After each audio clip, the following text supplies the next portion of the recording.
All right, welcome everyone. We're Semblance of Sanity. I'm Caleb. I'm Jacob. And we're here for March Comes In Like a Lion, Season 1, Episode 13. Okay, we've been introduced to Lad Rousseau in the flesh in front of us. We haven't just been told about him. And I'm sure he loves beating showy players that think they're untouchable, that think they can't be stopped. There's nothing better. There's nothing better. That smug look in their eyes that think I could never be beaten. I love how you gave him a little bit of a New Yorker lisp, but it's like... But, okay, we have a despicable human being, like, that we are going to have to deal with. Now, this is the thing about this show. It shows us characters from, like, a specific angle, and then it's like, oh, we're going to humanize this character eventually. But I still think the primary reason this character was introduced was to humanize Kyoko by making it be like, well, she's not the worst. Right. There's people out there that are worse. She is one of the worst. Right. But she is not the worst. She's not an undisputed ruler of being the worst. Right. Thankfully, the wholesome family, the wholesome girls are there to help Ray and stuff. And Momo being adorable. Momo being she's just the most beautiful blob of moe. So wonderful. The floof is so beautiful. Yeah. So, looking forward to seeing how this upcoming tournament is going to be affecting Ray and the story. Yep. We haven't seen his good self-proclaimed best friend in a while. We haven't. So That's I wonder true. if that's due to him maybe getting some treatment. Hopefully his health is doing well. Right. I wonder. But this is also coming up to the point where you don't know anything about the show. Right. I think they're like. I think this might be the last episode. I'm not entirely sure. Okay. Yeah. That's cool. Oh boy. Yeah. So y'all, without further ado, let's get into this. Mama always told me, be careful what you do. Don't go breaking young girls' hearts.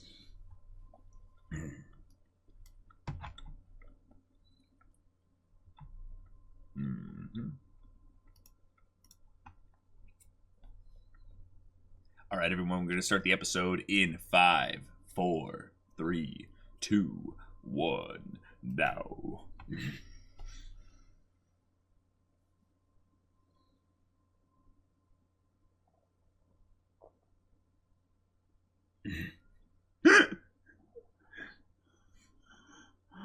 Oh, yes. That's right. He brought all the fish back for them, yes.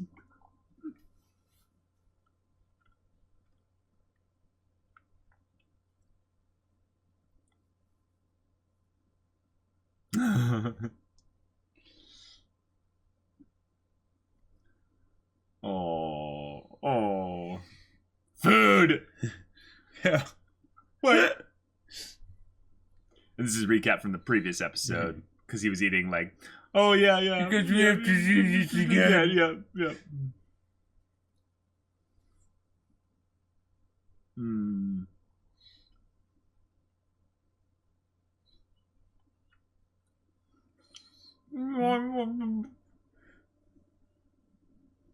Nande.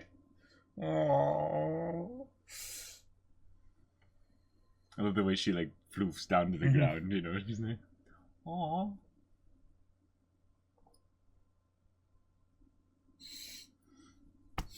It's so beautiful. Yeah.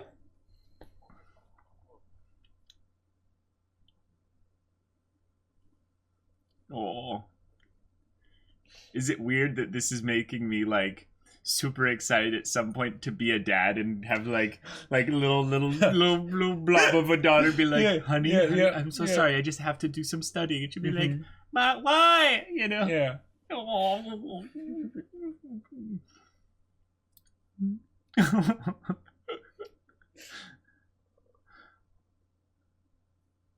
Gambate. I love her fierce eyebrows. Gambate! Yeah. Oh. It's like, and now let's go to the intro. Please have children. Procreate. Don't die out as a species. You're right, though. Oh, man.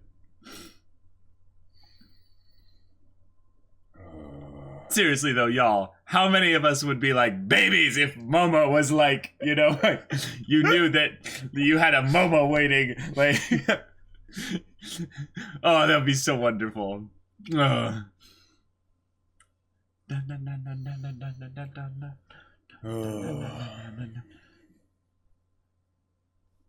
See, no gray overtones. Starts off bright and more upbeat, colorful, and everything. Yep. Yeah, color just everywhere.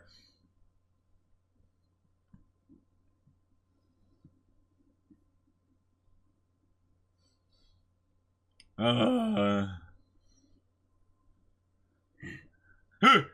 love that guy.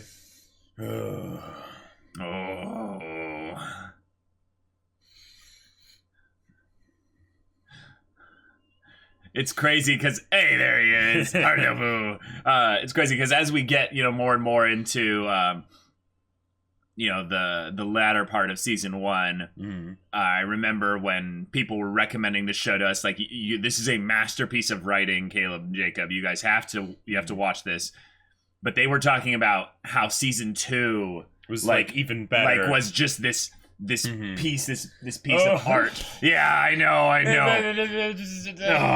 And I'm just here thinking, like, wait, yeah, like that's the best. That's the best. But like, if this is how good season 1 is, season 2 then.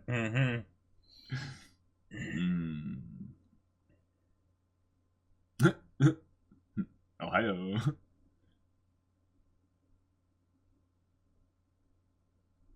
I'm ready.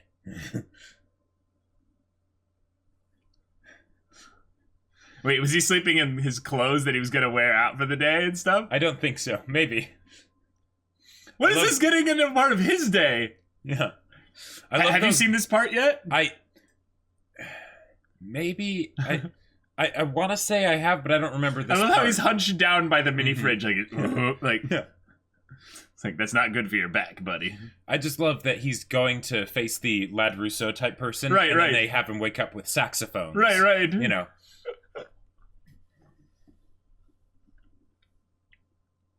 See, the thing about shogi that I'm impressed by was they were talking about how it was like 160 moves or something like that for a game. Oh, And chess is like, we cap out at 50. Like, well, not really. Well, not quite, but yeah. But like most chess games, I think cap out before 100, like well before 100. Yeah, probably something like that. Because after a certain point, it becomes kind of almost like the point of semantics. Wait, is that newspaper as a bib? I think it's a newspaper. But the funny thing is, they just have like a set stationary like backdrop that is the newspaper. Yeah, it does look a little goofy.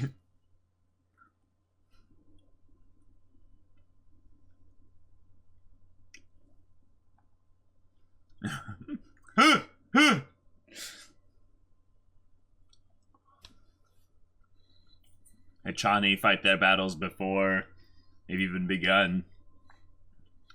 That's right. Yes.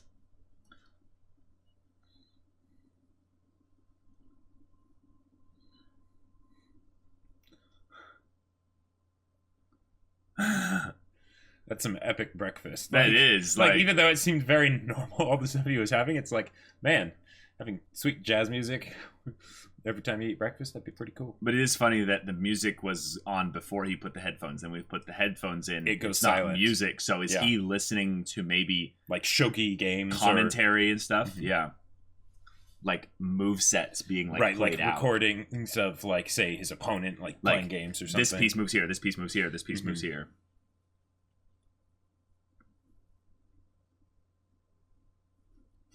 It's like sudden backstory of a side character who kills horrible tragic death, but we know it's more like defeat instead of death. As he's about to fight the the antagonist. Yeah.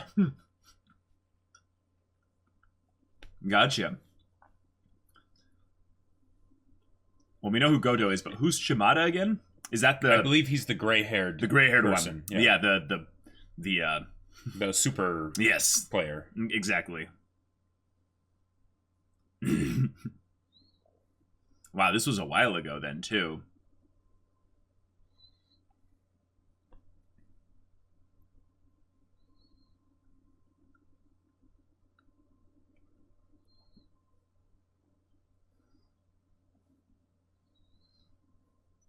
he will make it reality. Dun dun dun.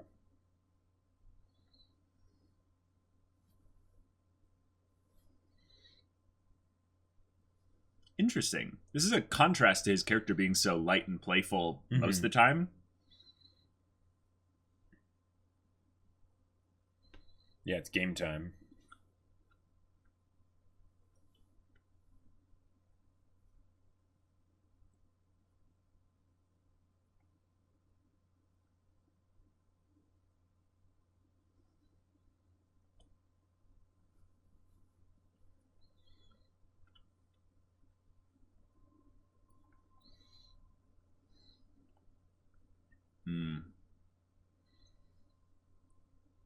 Yeah.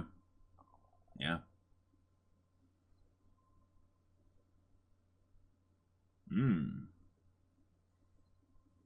So strategy formations.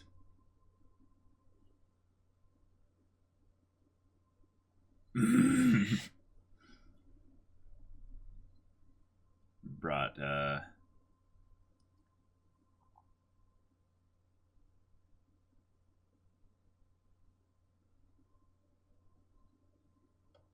cool.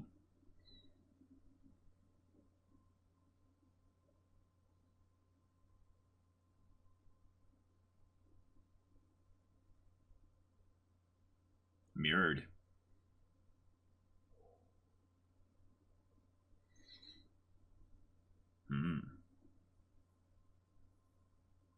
All right. One of the things that intrigues me is how they move the pieces. Like they bring them so far forward and then pull them back. I think it's to maintain the integrity of the wood in some ways. You know. Sure. Like something that will make them last and maintain their, I don't know, just their form so they don't chip or anything. Because I'm sure there's some kind of plastic or vinyl along the edge of them that keeps them, you know, from you can get splinters or anything like that. Because these are like legit pieces. These aren't the plastic ones that I'm mentioning there.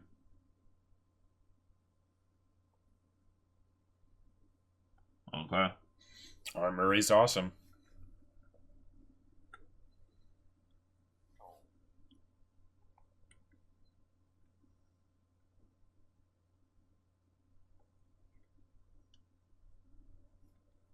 Cool. We get some of his internal stuff here.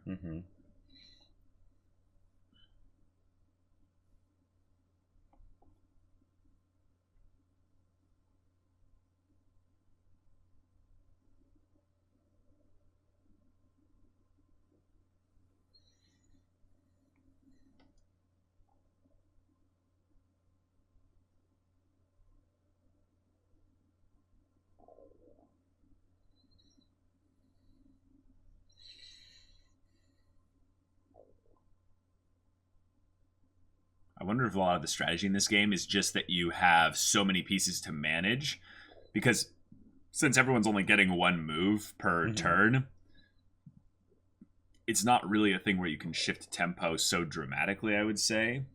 It's some incremental changes. Sure. Just by the nature of there being so many pieces. Right, unless you can keep that like momentum going where you're just one step ahead kind of a thing. Yeah, but because there's so many pieces, you'd be one step ahead of maybe the side of the board, but not with their reserve pieces. So it's about I would say territorial positioning, rather than territorial positioning. I could definitely see that. Way more than like in Go where you're trying to get Sente. Well, Go is territorial positioning too, because it is. But you're trying to direct their territorial positioning after a certain point as well. Well, except for the beginning. But if you can only move, if each person moves once, then that means in order to start advancing another area, you're just shifting over there, and then you're not necessarily gaining any momentum. Right. That's a good point.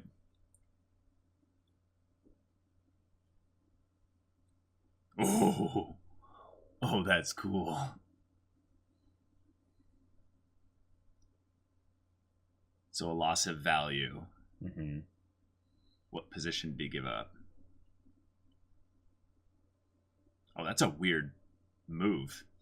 That wasn't a knight moving. It like jumped a full... Or maybe it was a diagonal move.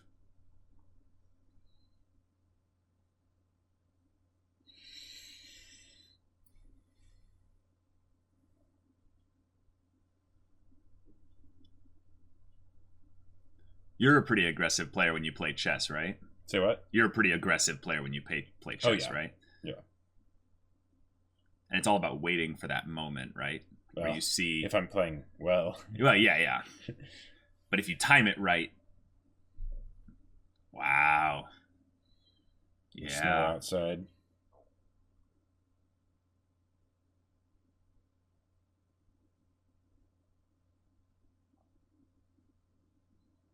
Oh, he's criticizing and analyzing his gameplay. Whoa.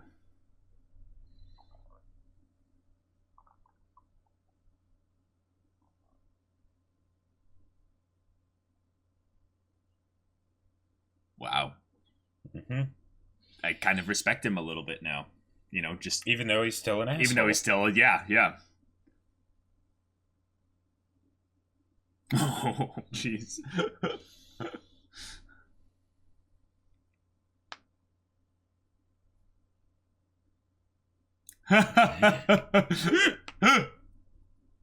Looking at the camera. Yeah.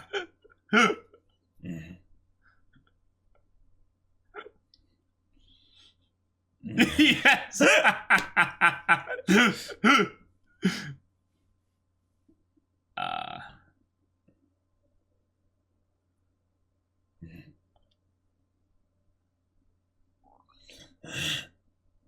He's gonna be sobbing.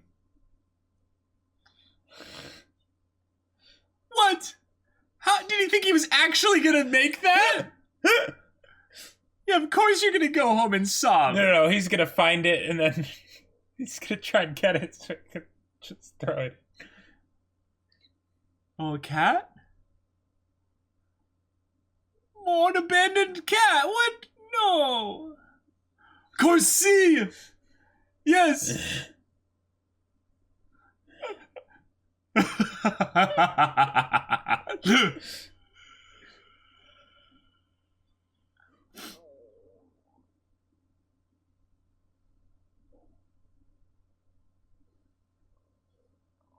All right. Yes. Cool. Oh, that's sweet.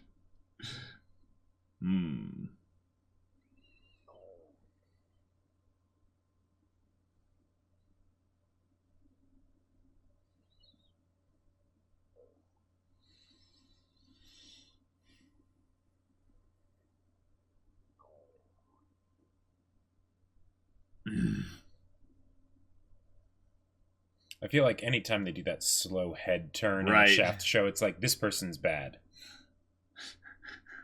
Or they're like, they're important, but they also have a side of crazy. Mm-hmm. Like, they might not be evil, like, you know, Yeah. like Senjugahara, for instance, but like, they have that crazy in them, you know? Right. Oh, Giving his him teeth. sharpened teeth. Yeah. Like,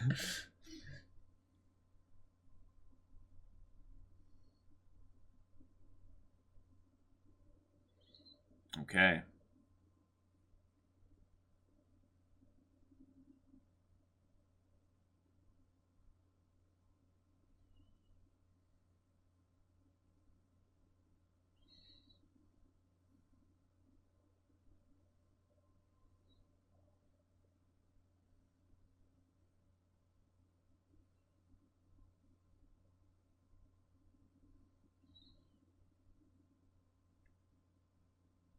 That's really interesting. Just being able to take someone's records like that and then analyze them from a kind of a broad point of view and see like, okay, where are the patterns that I can see here? You know? I don't see the numbers anymore. I just see blonde, brunette, redhead.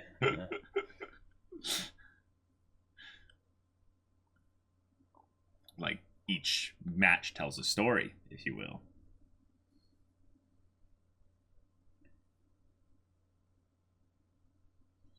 What's with all the brass this episode, you know? Just, oh, it's amazing.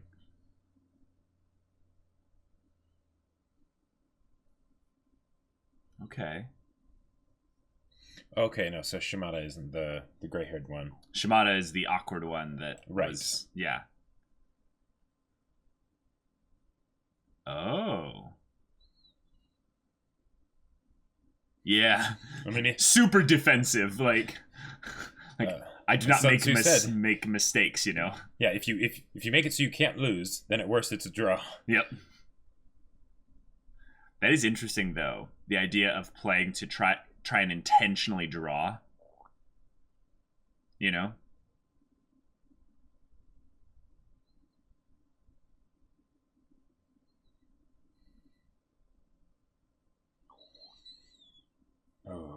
I remember being in a chess kind of situation where I was playing against someone who played just super defensively, and at times it seemed like they were playing to draw, and they just kept trying to bait you into like specific like trap moves, you know. And as long as you didn't see the trap moves, you were fine. But I eventually fell into the trap and, you know, ended up losing. And it was just a slow value game to where he eventually got a queen through one of his pawns, and the game was over. There you go. Yep. It was a very long game. I don't remember how many moves, but yeah.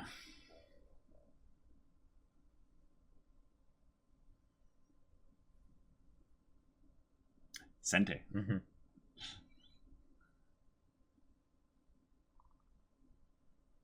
Not any captures, you know. That's how you know they're master players, is when the game goes on for like 20 moves and no pieces have been exchanged, you know. It's like just positioning. Mm-hmm. And then it's like, okay, who's going to initiate with their pawns first, you know? It makes me think of like the part in Code Geass where it's like Lelouch Nigel and it's the army's all like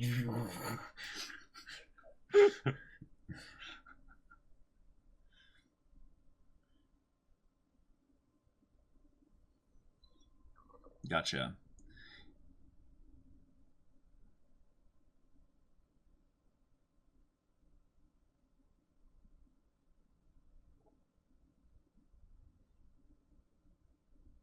Move back out of the file.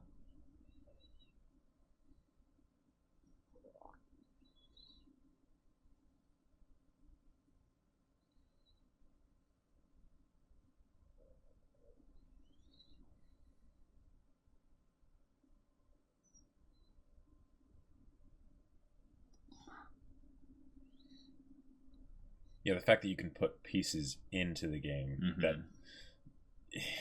shogi games must take forever.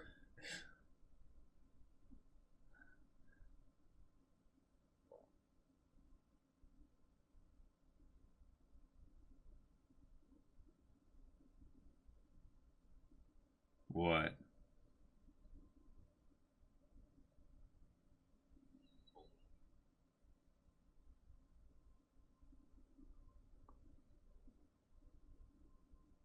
Whoa.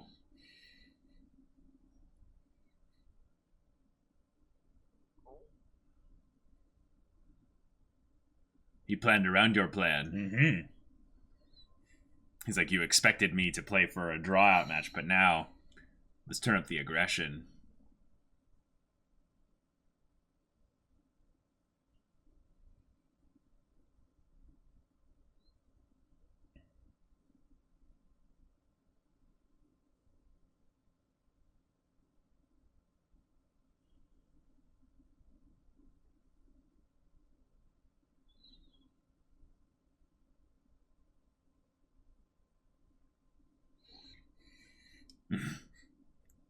Wait, I know his voice actor.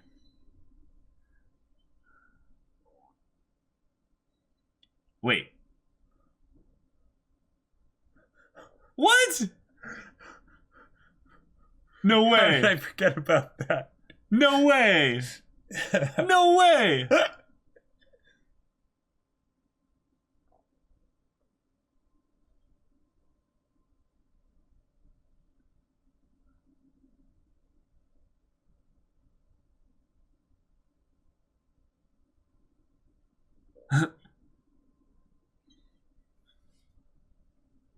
He's like, well, you're going to play my best friend, so I kind of wanted to... Yeah.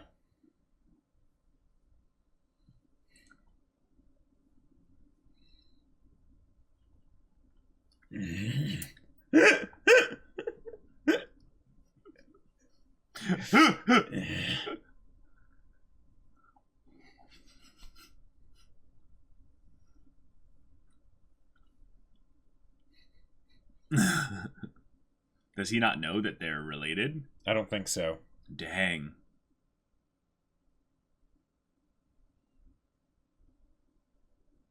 Okay. Okay. Yep. Wow.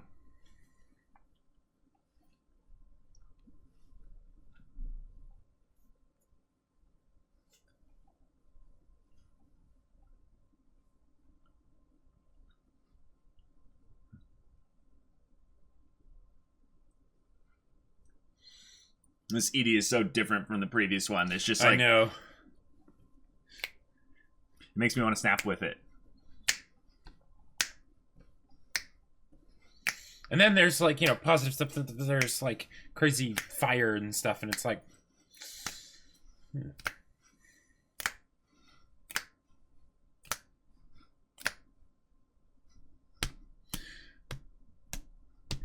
with this art style, I'm really curious how similar to it the manga looks. Oh. Because it probably is very similar, Oh, you think But, so?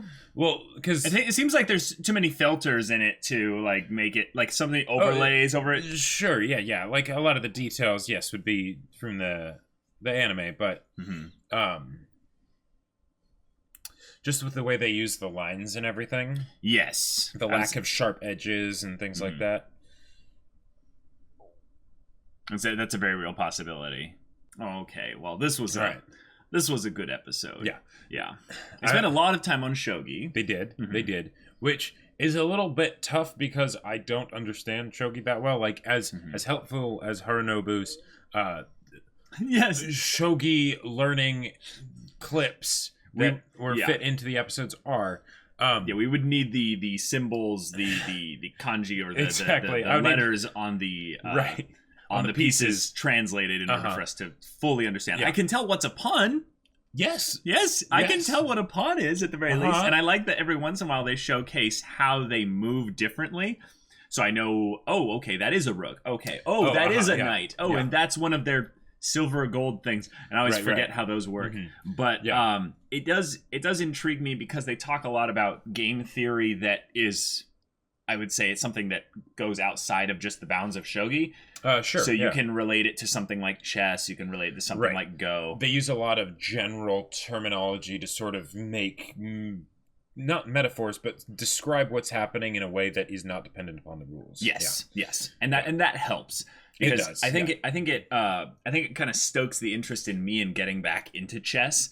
Like in some ways, these kinds of anime that involve sports, which this is essentially a sports anime in a lot of ways, or at least disguised as a sports anime. Yes, it makes you go, you want to play what they're playing, basically. Right, exactly. Yeah. And this, since I don't know how shogi works, I then go, I want to go on the internet and look up how shogi works. But in another way, it also makes me want to get back into strategy board games that are on the like no luck at all side of things. Where it's all like 100% strategy, like chess, for instance. Yeah. Those games are great. As long as you can find people that are enjoyable to play with, because for me, what it usually would be, the reason why I don't really play much chess anymore is that, well, you were always better than me at that, and then our dad was even way better. So it was one of those things where I lost interest pretty early on. Same, and a lot of people who were into chess out there and stuff are at varying levels of interest in chess. So it's actually sometimes less fun to play with someone that across the table and just to go find like some kind of matchmaking chess thing online, because then it'll put you into an area where people that's around more or less around your level, and you'll still lose a lot, but it will it will make sense why you lost, instead of being like beaten by a god who's just right, like, and you're just like, well, okay, what, man, what? I lost like 25 moves ago. Yeah. What happened? And that's not as fun, right? But it is interesting in shogi, just specifically just bringing it up.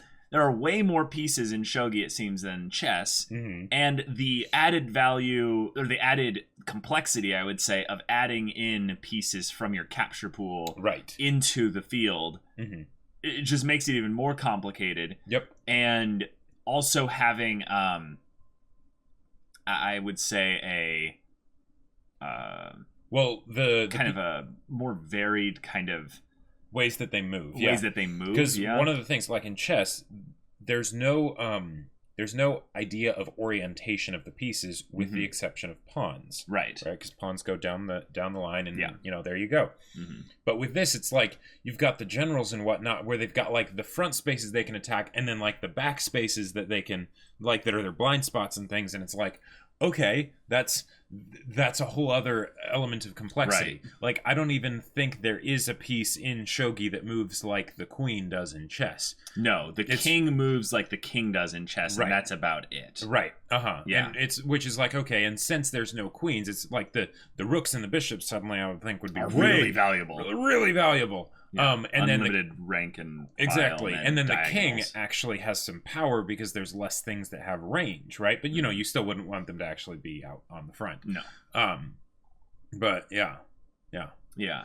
So we have these characters involved in their matches and stuff. We get really into what's his name? The Glasses Buddy. Yeah, Glasses Buddy. He's kind of the playful Joker kind of guy up until this point, but we actually got a little bit more into his head and realized a lot more of why he does this and how he is separate from other people like Ray, who have grand visions in their mind, and he kind of is just doing this. Like he doesn't this is his have job, and he doesn't have any idealistic kind of goals that he's shooting for or anything other than to just continue doing this. And that's something that's really interesting. I think about all those people out there that are involved in sports at a professional level where they're not getting, I would say, as much of the popularity side of things. You know, because I think a lot of people who do sports don't do it as much for the money actually as they do to be kind of recognized. And in this shogi environment, it seems like only a select few get that kind of recognition. Like, like you're professional, sure, but no one's going to remember your name, basically. Exactly, yeah. Like, yes, Ray might be recognized because he was really young, but even then his accomplishments might not be that... Exactly. Might not be something that will get him much attention. And even then, it's something where, he's at the Wholesome House and they don't even know that he, like, a bunch of them don't even know that he's a professional shogi player, Right. It's just his thing that he does. It's a niche audience as well as being a niche player. So with this guy, he goes up against someone, Lad Rousseau. I'm just calling him that from now on. I know his real name, but he's Gotou, but he's Lad Rousseau. But he's Lad Rousseau, and he systematically destroys him. But he gives him almost a, hey, you denied being yourself in this match. Right, which is you played out of character. You should be consistent and do not hesitate to maintain which who you are. Resulted in being like, damn it, why did you have to say something so manly? Yeah, he's like, I'm pissed off. Like, probably popular with the ladies. Yeah, yes. It's kind of the thing that goes, oh, okay, so when he plays shogi, he is an honorable opponent for the most part. And it seems like it's specifically an exception with Ray because of Kyoko or whatever. The reasons, or maybe because he's a kid and it's like, I'm not going to let a kid like challenge me as an equal, Yeah, this guy's got some silver in his hair, so he's at the very least above 35. Well, they said he was 41. Right. But that was his guess. He said, how old is he, like 41? Well, yeah, but 41's very specific, so that's probably how old he is. I know, but sometimes I do that, or I'll make guesstimations, and I think that that's kind of what he was doing. And he's probably right, just because it would be a waste of time to have it wrong. Yeah. But it's the kind of thing where you go, how old is he, like 41, or something like that? It's like, you could have just said 40. 17 life forms aboard, yeah. Yeah. Yeah, and then him thinking, like, in 10 years, will I be like that? Will I have that same kind of manly personality, or at the very least the conviction in what it is that he's doing and how he's going about doing it. I think if anything he realized the the aimlessness of his play being reflected a little bit in his life by him like being like, oh, route A, route B, oh, Yeah. route C, you know? It's kind of like him being kind of meta joking about the whole, like, you know, those route options in video games and stuff like that. And he's like, oh, if I land the 1 in 20 here, then I will go and treat myself. But if I don't, then I'm going to go sob in the covers. And then he sees the cat and he's like, oh, route C. Well, in the fact that before he saw the cat, he was going to find the can so that he could pick it up and throw it in the trash can and still like that I just the denial of his own inadequacy. Like that's so humanizing, because it's like, man, we all remember those points where we're like, so we're gonna do this thing or we're gonna do this thing. All right, and we're like, yeah, I'm decisive. Okay, all right. And then we're like, yeah, no, I don't actually want to, you know, we immediately go back on what we say to ourselves. It's true. Yeah. We had a little bit of a recap on the whole thing with the Wholesome House, which was awesome, because even though it was a very much extended recap and kind of like, okay, they didn't need to spend that much time on it. Yeah. Momo.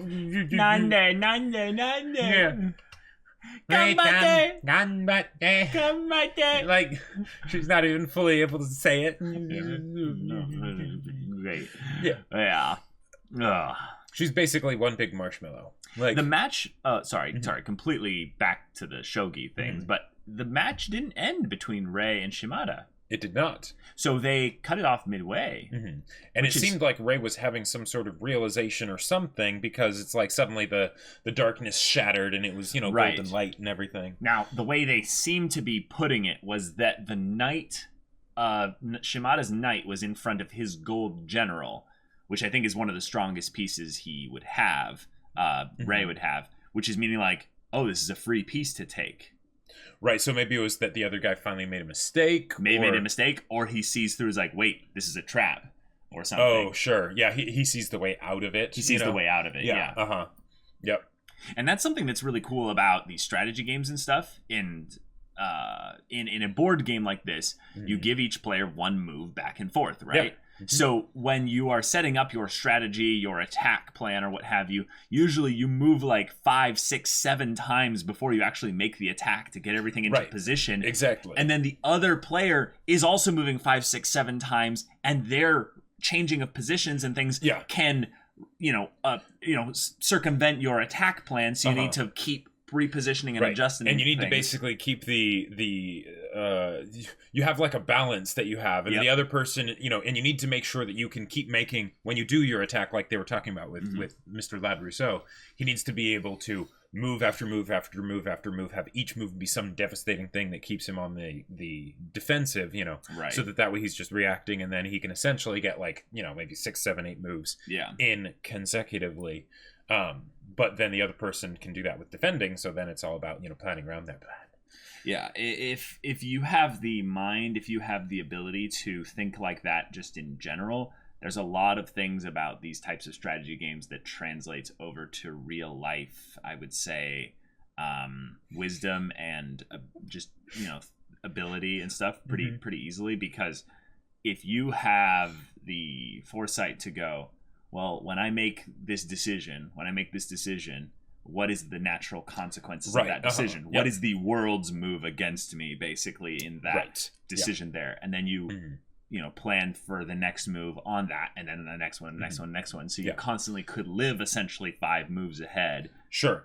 And it doesn't work all the time, but even when it does, like, even when it doesn't work, you could then have a thing where, well, yeah, I have these couple things in contingency here. Right. Yeah. Yeah. And talking about that just made me think of like taking chess to real life. It made me think of that video of the guys, and it's like like super smart anime people, you know. How anime portrays super smart people, you know, and it's like the moisture in the air was approximately, you know, 2% less than, you know, whatever that means. There was someone had entered it approximately 37 minutes ago. Yeah, I know that YouTuber. It's funny because his name is actually Caleb. And, oh, really? Yeah, it's funny. I remember like finding him at some point, but yeah, it's pretty funny. Yeah. The episode itself, I would say, had the least amount of kind of emotional kind of highs and big moments and stuff, but they actually focused on Mr. Glasses. Mr. Glasses. Uh-huh. I forgot his name, but yeah, that's kind of interesting because they didn't go the route of, oh, and we're going to end a segment of this character's story. We actually opened up a new one by having him go and taking care of a stray cat. Yep. And it's like, oh, I don't know if there's any like metaphors to be explained here. But it's kind of interesting. I think it goes to show that basically him dealing with his defeat in a healthier way, kind of, because originally he's like, well, I'm either going to go cry myself to sleep in my bed or drink myself to sleep, you know. And it's like, hey, you know, that was probably a big match that he lost, you know, and it sucks and everything. Well, it was the beginning of a tournament. It was the beginning of a tournament, yeah, exactly. And he's it's out. just like, there we go. Yeah, because remember, it was a big deal because each win was how much money? Oh, right, it was like potentially $6,000 a win, I think. Right, and just getting taken out right at the beginning because you're matched up against you know, a really strong player. It's like, that sucks. That right? sucks, yeah. And then while he could end up feeling sorry for himself, and there would be nothing wrong with that, you know, he instead finds the stray cat, and now he's thinking about something else. He's going to take care of something else. You know, he's going to be actively contributing towards bettering, you know, this cat's life. Yeah. And then we have the other reveal that Harunobu has an older brother, and that is Shimada. And I mischaracterized Shimada as being the quirky, lanky one in the previous episode with the glasses who came with to take some of the fish, I think. I was confused by that too. So, so Harunobu, he has an older brother, and the older brother, I think, is aware of his brother's situation, his medical issues, and Harunobu was also like, split Kiriyama's head open, destroy him. Now, what I think that is him saying also give him a good match because I think he's been disappointed at how Rei has half-heartedly approached a lot of these matches. So in his own way, instead of saying, you know, I want you to help Rei take this game seriously, he's saying, no, destroy him into a corner. And that will force Rei to basically play at the level that he can, you know, at the highest level he can, or to basically be forced to make the decision to be like, okay, I'm done. I'm out of this. Don't half-ass two things, whole-ass one thing. So good stuff. Looking forward to how that continues into the next episode. But yeah, not actually that crazy amount of stuff to discuss in this episode. Not really, yeah. So Momo's adorable as always. Yeah. So y'all, if you want to see the next episode's reaction right now, go check out the link in the description below for our Patreon. You can get an early access there. Any level of support gets you access to our Discord, where you can chat with us about stories or just hang out in general and chat about whatever. Yeah. And Jacob's going to promote something here real quick. Indeed. So my sci-fi novel Battle Lines is still available for pre-order. Link to the Kickstarter in pinned comment down below. Go check it out because it's absolutely amazing. The characters are fantastic. Yeah, so if any of that interests you, we'll see you there. But until then, we're Semblance of Sanity. I'm Caleb. I'm Jacob. And we'll see you all next time.